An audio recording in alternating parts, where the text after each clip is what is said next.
Hey YouTubers, Mike Borders with the Mike Borders channel. Thank you for watching. Today we're talking ABS fault light, and in the event that you have that illuminated on your dashboard or instrument cluster, it's very possible that you have trapped moisture in your actual connection point for your speed sensor. Let's go out to the vehicle and take a look. You have the option, you do not have to remove your tire. You may be able to adjust your steering wheel in a manner where you can shift your tire in a position where you can gain access to your electrical connection point. However, for your convenience in this video, I took the tire off, raised it with a jack, and put the jack stand under the vehicle, and then I lowered the jack and allowed the truck to rest on the jack stand. Never, ever, ever trust a jack when you're going underneath the vehicle. So come on down below and just check all your connection points of your speed sensor. This actually is a 10mm bolt. Yours may be an 8mm, not sure. Your plate may be different depending on your actual vehicle. However, just come on down here, verify your actual electrical wiring that feeds into your connection point on your circular ring here that goes into the hub is in good condition, and just follow the wiring. Inspect the entire thing. Make sure that there are no signs of stress. Stress could be things such as cut wires, loose wires, or melting of the actual wire, and that would not be good. Make sure your entire wiring is properly secured at all its connection points. It loops around this threaded bolt here, and it feeds into the actual electrical connection point that is secured right here. So what I'll do at this point is remove these two connection prongs, and I'll give you a better look of the actual connection piece. First thing I did was remove the connection tab closest to the actual speed sensor connection. That secures your splash guard in place. I just removed that to gain better access to the actual connection point once I remove it from these two prongs. In order to get this off, it's pretty simple. You'll notice a groove right there, and just stick your flathead screwdriver in and begin carefully raising this top cap. Once you get it out to a point as shown here, that basically unlocks the internal connection point, and you can pull this whole piece out connected like that. From here, what I'll do is actually compress these two outer tabs or teeth here and push these through the little holes. And once you get it through, as you can see, that was pretty simple, and you can maneuver it in a way where you can pull this up and out. What I'll do is shift the camera slightly, and I want to pull it up and over, as you can see right here.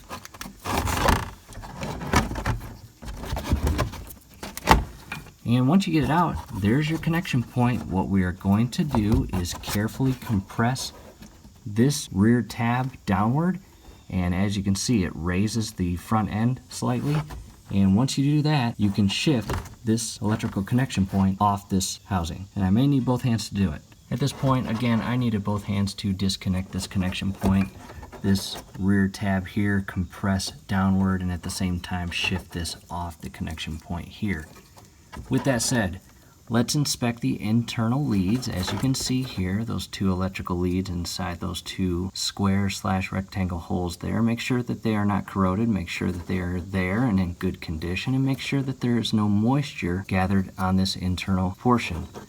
Come down to the actual speed sensor connection point, and same thing. Inspect the leads, make sure that they are not corroded, make sure they're in good condition, make sure they're there, and make sure that there is no moisture gathered inside this casing here. Because the most common cause of this connection point faulting out and sending signals to the onboard computer that the speed sensor is failing is because of moisture that has gathered inside this connection point. And that can be caused by a few different things. Number one, you could just have recently driven through a puddle and splashed water up into the wheel well, and unfortunately water gathered at this portion and made its way into the connection point and it faulted out. Or it could be as simple as just driving down a normal road or the highway and it is raining, and as you're driving, all that water splashing inside the wheel well and the rain guard, and unfortunately it's possible that water has begun hitting the speed sensor connection and made its way into the connection point. Or it could be a snowy day and ice and snow is accumulating in your wheel well and making its way inside the connection point. And as most, if not all of us know, anytime water or moisture comes in contact with electricity, not so good things happen. So take that into consideration.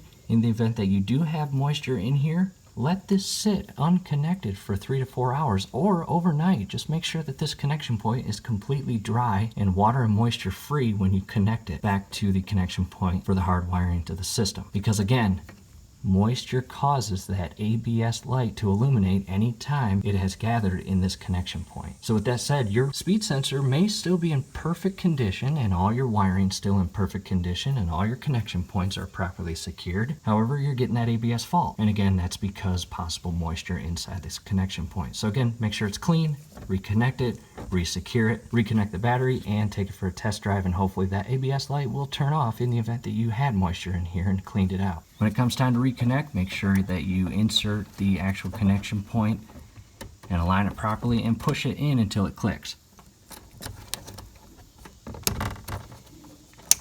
Just like that.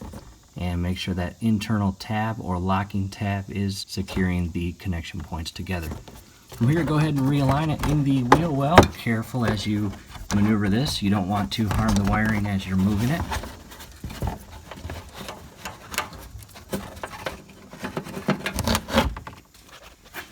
And back into the center holes. And push until the locking teeth lock onto the actual truck or metal frame. From here, I'll re-secure that little push clip. Put the tire back on. At this point, the tire is back on and secured, and I removed the jack stand, lowered the actual vehicle down, and removed the jack. From here, let's go ahead and reconnect that negative terminal to our battery, close the hood, and start the engine. Be careful as you reconnect this. You may see a spark, as you can see here. And again, 10mm nut. Go ahead and secure that. Let's close the hood and start the engine. Hood is closed, back in front of the engine, and I want to talk about your two options that you are going to experience. The first option, hopefully this works. Once you start the engine, that cleaned out and dry sensor should reconnect to the system and communicate with your onboard computer, and the onboard computer will realize that the sensor is up and running properly again, and it may immediately turn off your ABS light. However, if it does not immediately turn off, here's the second option that you have, and that is once you start the vehicle, let your engine warm up for a few minutes, and you will need to get the vehicle to exceed 15 miles per hour. And depending on your vehicle, that may be between 12 and 15 and maybe between 15 and 17. However, you have to accelerate at least above 15 miles per hour in this vehicle for your ABS system to kick in, and hopefully at that point your ABS light will turn off. And if it does that, awesome. And if it doesn't, you have the third option of going to your local AutoZone, which they will do this for 100% free. They will connect their OBD scanner to your vehicle at your OBD port and reset your ABS system, and hopefully that should turn off that ABS light. So let's hop in and start the engine.